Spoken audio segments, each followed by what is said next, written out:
Правото на мирен собир е основно човеково право. Неговите ограничувања се пропишани во меѓународните документи и државите немаат право да наметнуваат дополнителни основи во нивните закони. Сепак, Законот за јавни собири го поткопува остварувањето на ова право. Прво, преку барањето за квоти од 20 и повеќе учесници, и второ, преку непризнавањето на собирите кои не се јавни или кои се одржуваат онлайн. Организаторите на собири оценуваат дека обврската да ги покријат трошоците за одржувањето на јавниот ред е неразумно ограничување на правото на мирен собир. Конкретно еве за Скопскиот поетски фестивал, поради самите протоколи, она кое што неминовно се наметнува како дел од протоколот во еден настан, беше да имаме редари кои што ќе внимаваат генерално на безбедноста на луѓето, меѓутоа и заради проверка на сертификати. Тоа секако е услуга која што се плаќа и за тоа треба да имате одвоен буџет. Се поставува прашањето: како ќе го остваруваат ова уставно загарантирано право малцинските или маргинализираните групи, кои честопати немаат финансиски средства со кои би ги покриле овие трошоци? Меѓународните стандарди се јасни. Безбедноста на граѓаните е задача на државата и трошоците за обезбедувањето на јавниот ред треба да ги сноси таа, а не организаторите на собири. Правото на мирен собир им следува на сите, без разлика дали се државјани, странци или лица без државјанство. Сепак, нашиот закон наметнува обврска за странците однапред да го пријават собирот и да бараат дозвола за одржување. Протестот треба да биде достапен на секој оној кој што сака да го организира, а не на секој граѓанин, затоа што и меѓународните инструменти говорат за тоа дека протестот, собирот, правото на собирање е всушност човекова право, така да се врзува со личноста, меѓутоа не се врзува со неговиот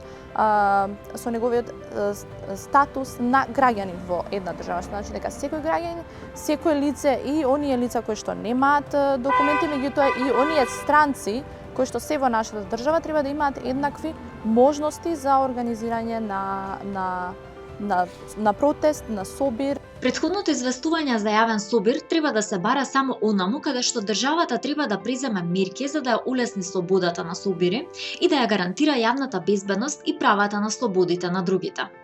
Сепак, граѓаните ретко се запознаени дека пријавувањето на собирот во МВР е само можност која нуди законот, а не задолжителна обврска за нив. Мислам дека она што треба да се искомуницира со граѓаните да бидат свесни дека не треба да отидат во полиција да пријават дека сакаат да искажат било каков револт.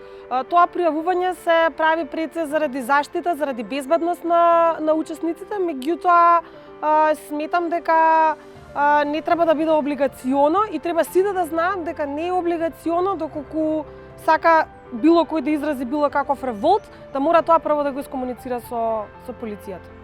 Едукацијата на правата и обврските на организаторите и учесниците на собири е неопходна, но треба да дојде пред се од институциите. Современиот начин на живење, особено пандемијата со COVID-19, ги помести собирите онлайн. Истражувањето спроведено од Македонското здружение на млади правници укажува на тоа дека граѓаните се наклонети на технологијата кога е во прашање организацијата или одржувањето на собири. Дигиталните алатки се корисни и го олеснуваат остварувањето на правото на мирен собир виртуелно.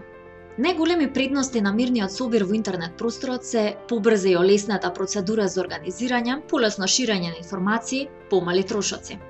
Од почетокот на пандемијата, значи 2020 година, континуирано ги користиме дигиталните алатки, дигиталните платформи за организирање на заедницата. Во текот на 2020 година, како одговор на COVID-19 кризата, имаме организирано 15 собири во различни општини, каде што заедницата имаше можност со градоначалниците и со локалните институции да дискутираат по важни прашања во однос на пандемијата. Исходот беше организирање на повеќе од 5000 роми да бидат вклучени во таа дигитална иницијатива или локална демократија, како што ние ја нарекуваме. Треба само да се најде медиумот преку кој што може да се пристигне до таргетираната и посекуваната публика и точниот начин на кој што треба да се искомуницира со таа публика. Ние исклучиво и само комунициравме